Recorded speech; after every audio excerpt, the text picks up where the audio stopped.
গরমের দিনে আইসক্রিম আমাদের কার না ভালো লাগে। আইসক্রিমের কথা শুনলেই আমাদের মনটা আইসক্রিম পাগল হয়ে ওঠে। আর গরমের দিনে আমরা আইসক্রিম খাওয়ার জন্য একেবারে দৌড়ে যাই বাজার বা যে কোনো দোকানগুলিতে। তো আইসক্রিম বাড়িতে না থাকলে আমাদের কারোরই ভালো লাগে না। বাচ্চারা বিশেষ করে গরমের দিনে একটু আইসক্রিম পছন্দ করে, আর আমার ঘরে আমার মেয়েটা কিন্তু আইসক্রিম খাওয়ার জন্য প্রচুর বায়না করে। তো সেদিন যখন প্রচুর বায়না করছিল আইসক্রিম খাওয়ার জন্য, আর সত্যি কথা বলতে বাজারে যাওয়ার মতো কেউ ছিল না, তাই ভাবলাম মেয়ের বায়না মেটাতেই বাড়িতেই আমি আইসক্রিমটা বানিয়ে ফেলি। তো এর আগে আমি অনেক ধরনের আইসক্রিম বানিয়েছি, সেটা তোমাদের ভিডিওর মাধ্যমে আমি দেখিয়েছি শর্ট ভিডিওগুলোতে। তো আজকে আমি মেয়ের বায়না অনুযায়ী এখানে আজকে বানাবো লেবুর আইসক্রিম। তো শুধু লেবু বললেই ভুল হবে, এখানে রয়েছে মোসাম্বি লেবু। তো এটা শরীরের পক্ষে খুবই ভালো খাওয়া গরমের দিনে, আর এর আইসক্রিম যদি হয় তাহলে তো আর কোনো কথাই হবে না। তো বন্ধুরা, তোমরা এরকম একেবারে ঝুট ঝামেলা ছাড়াই আমি ঠিক যেরকমভাবে আইসক্রিম বানাচ্ছি এরকমভাবে বাড়িতে বানিয়ে কিন্তু তোমরা নিজেরাও খেতে পারবে, আর নিজের পরিবারের লোকেদেরও দিতে পারবে। তো চটজলদি দেখে নাও কীভাবে আইসক্রিমটা বানাচ্ছি। তো মোসাম্বি লেবুটাকে আমি ভালো করে ধুয়ে মাঝখান থেকে চিড়ে নিয়েছি। তো যেরকমভাবে আমি চিড়েছি তো ঠিক সেরকমভাবেই তোমরা কেটে নিও মোসাম্বি লেবুটাকে। তারপর দেখো লেবুর থেকে সুন্দর করে রস বের করে নিচ্ছি। এরপর 3টে লেবুর ভালো করে রস বের করার পর আমি একটা বাটির মধ্যে রসটাকে ভালো করে ঢেলে নেব। তো সম্পূর্ণ রসটাই আমি এখানে নিয়ে নিয়েছি, একটু নষ্ট করিনি। তারপর এর যা যা উপকরণ রয়েছে সেগুলোই আমি এখানে দেব। সবার প্রথমে দেব আমি এখানে চিনি।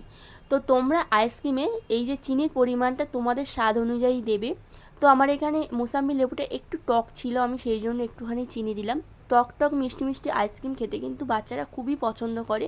আর শুধু বাচ্চারা বলাটাই ভুল হবে, আমাদের বড়রাই কিন্তু আইসক্রিম খেতে খুবই পছন্দ করি।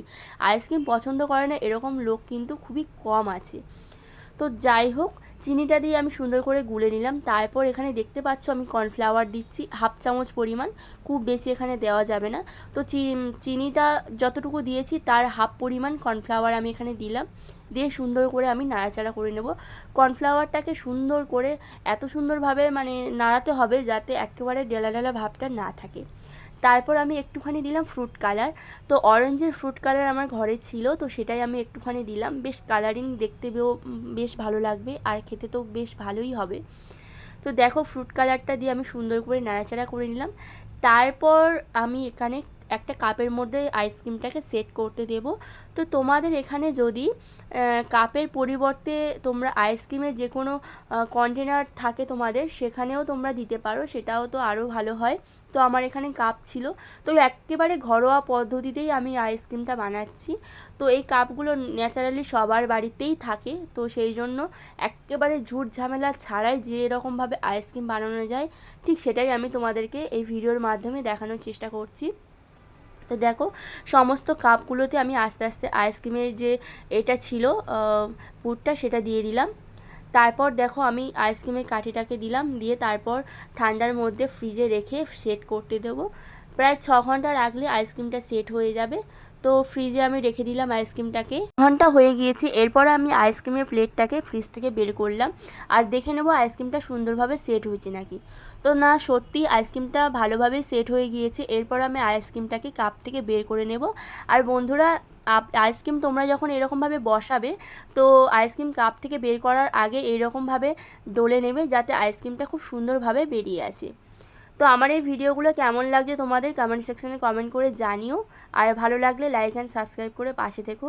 আর আমার মামাম তো আইসক্রিম খাওয়ার জন্য আমার পিছুই ছাড়ছে না, ও খুব আইসক্রিম খেতে পছন্দ করে, আর এই আইসক্রিমটা তো ও খুবই পছন্দ করবে। আর সত্যি আইসক্রিমটা দেখতে যতটা সুন্দর হয়েছে, খেতে কিন্তু তার থেকে আরও বেশি সুন্দর হয়েছে। আইসক্রিমটা এত সুন্দর খেতে ছিল তোমাদের কি বলবো, খুবই টেস্টি ছিল। আর গরমের দিনে এরকম আইসক্রিম খেলে আমাদের তো আর কিছুই লাগবে না।